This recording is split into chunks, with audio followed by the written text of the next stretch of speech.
A new GOP candidate has jumped into the race to take on President Trump, and his platform is strangely similar to what the left-wing media are spreading. Ilhan Omar is back at it with more inflammatory comments, and Joe Biden makes a classic firearms gaffe. All that and more. I'm Bobby Eberle. This is a 13-minute news hour. And God bless the United States of America.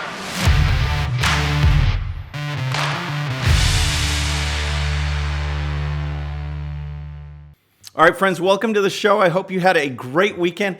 And it's a little birthday now, a little celebration, because this marks our 100th episode. And we've grown so fast, and it's all because of you guys. And I really, really appreciate it. We're going to keep going. Episode 200, episode 300. But please subscribe. And when you do, please hit that bell, because that really helps us grow. YouTube loves it. And it really helps me out. But episode 100, and let's go for more. So we're going to start today with Ilhan Omar. And it doesn't matter if it's Alexandria Ocasio-Cortez, Ilhan Omar, Rashida Tlaib. They can never discuss issues. They can never debate issues. It all comes down to name calling. You're either a racist, you're a bigot, you're anti-Muslim. That's their MO. That's the only ammunition they have when they're discussing issues. And it happens over and over again.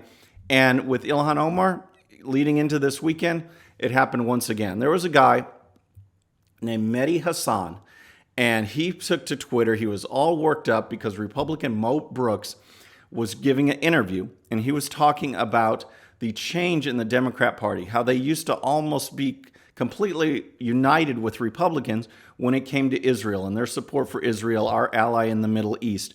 And now with people like Rashida Tlaib and Ilhan Omar, it's changing, and it's changing dramatically. Now there's resolutions being debated on whether to boycott Israel and things like that. And it's all led by them. And his comment was, it's only going to get worse as more people like Ilhan Omar come in. So Hassan was all worked up, and this is what he tweeted. He says, Representative Mo Brooks, in responding to his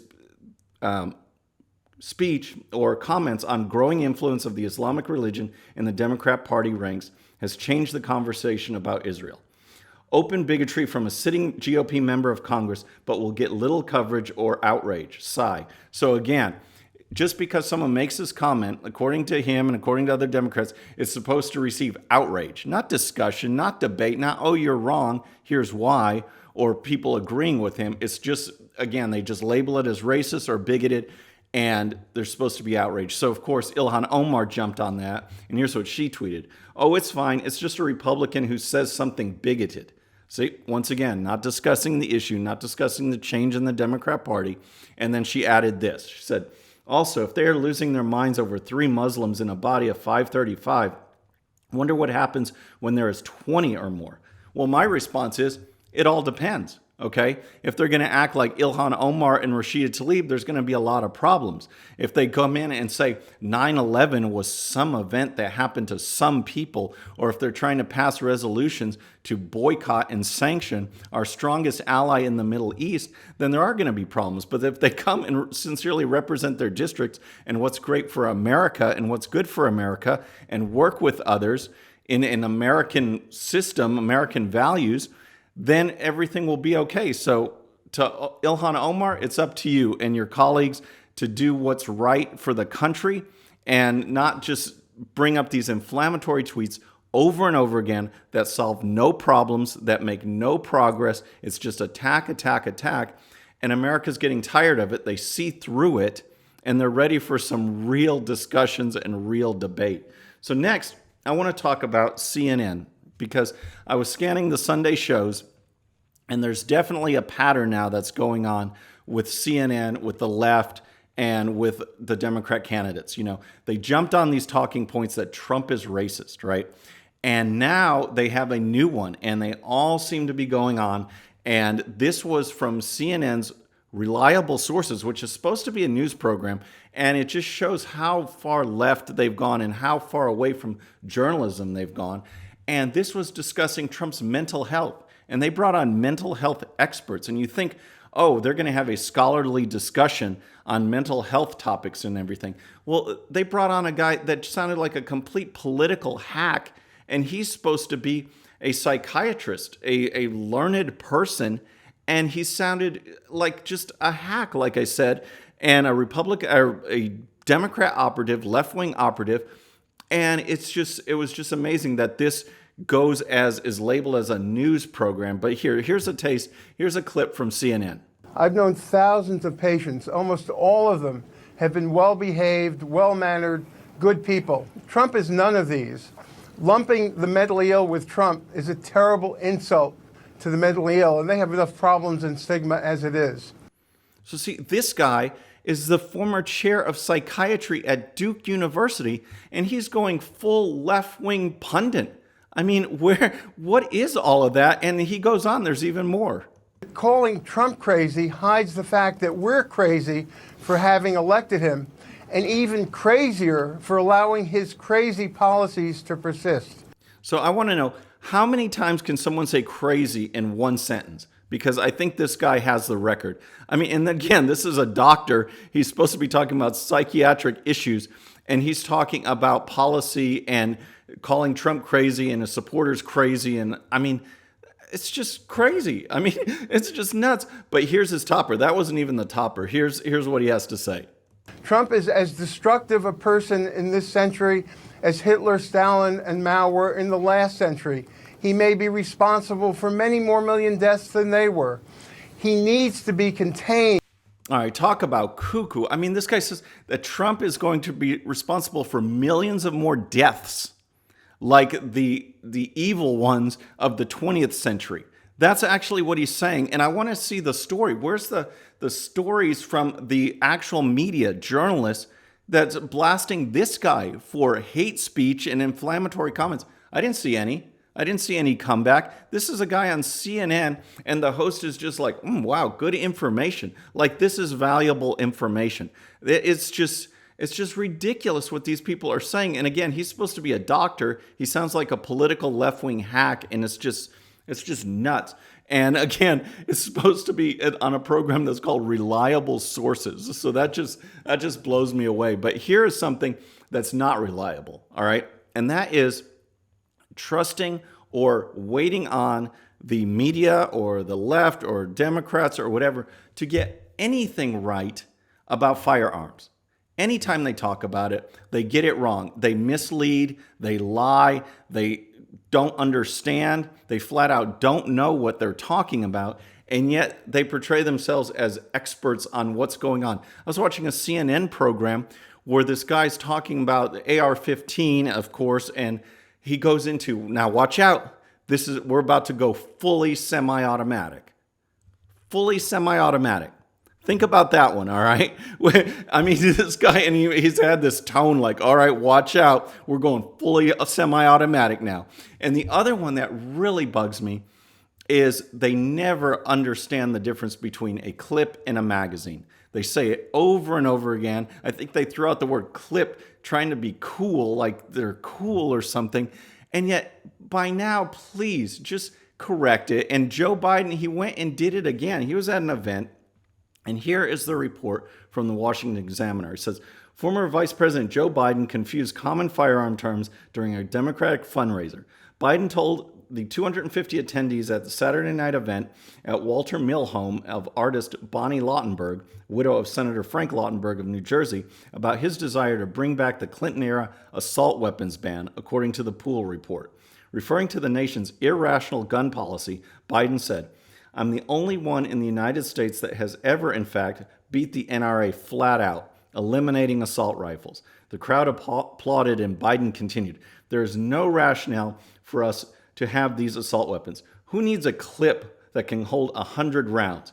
All right, so this isn't for you guys. All right, this is for the media. If anyone on the left, media, Democrats are watching, all right, this is an example of a clip. This is a magazine, okay? You put this in your gun to fire rounds, held here by a clip. Now, I like to use them. Some people will just throw their 5.56 in an ammo can. I actually like to have them stored like this because it makes loading these easier and a little quicker. But that's the difference. That's a clip. That's a magazine. Please get it right because it is so frustrating. And finally, I want to talk about our big story, and that is another candidate has jumped in the mix to take on President Trump. And it's just so frustrating. Earlier in the year, we had former Massachusetts Governor Bill Weld. He jumped in saying he's going to take on Trump. Now we have former Congressman Joe Walsh, who is going to take on Trump as well. And it's just, rather than being united with our sitting president who's lowered taxes, who's lowered the unemployment rate, the economy's growing, he's fighting for trade, he's fighting for border security, he's doing all the things he can. He told Congress to repeal Obamacare. He would sign it, and Congress failed him. He's done so much despite the fact that Congress has been against him. And now you have Republicans joining in to try and take him down. It's so frustrating. But when you listen to Walsh's announcement, it rings a similar tone to what we covered earlier in the program. And he went on the ABC Sunday program this week with George Stephanopoulos. And here's what Walsh said. I'm running because he's unfit. Somebody needs to step up, and there needs to be an alternative. The country is sick of this guy's tantrum. He's a child. Again, the litany. He lies every time he opens his mouth.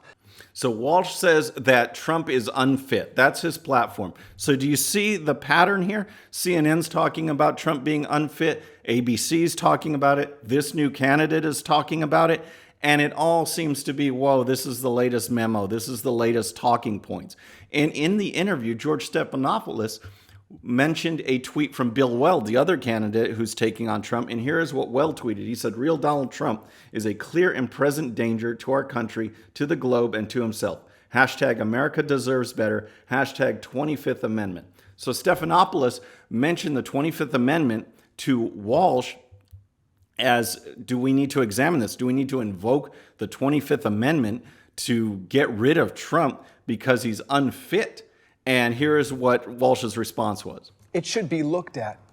George, we've never had a situation like this. You can't believe a word he says. And again, I don't care your politics. That should concern you.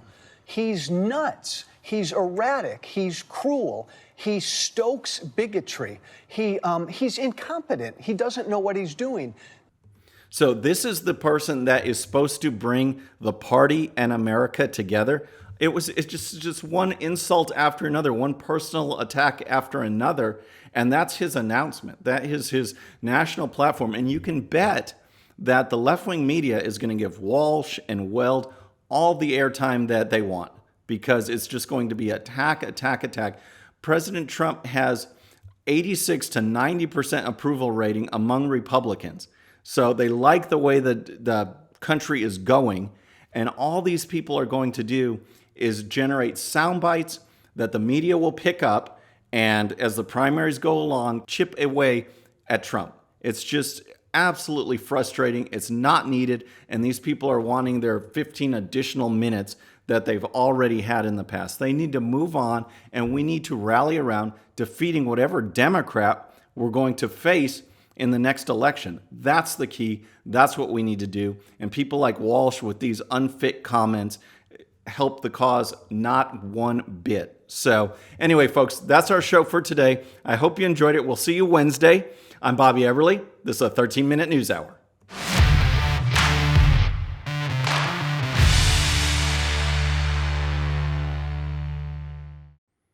Okay, friends, just a little reminder before you go, and no, this does not count against my 13 minutes.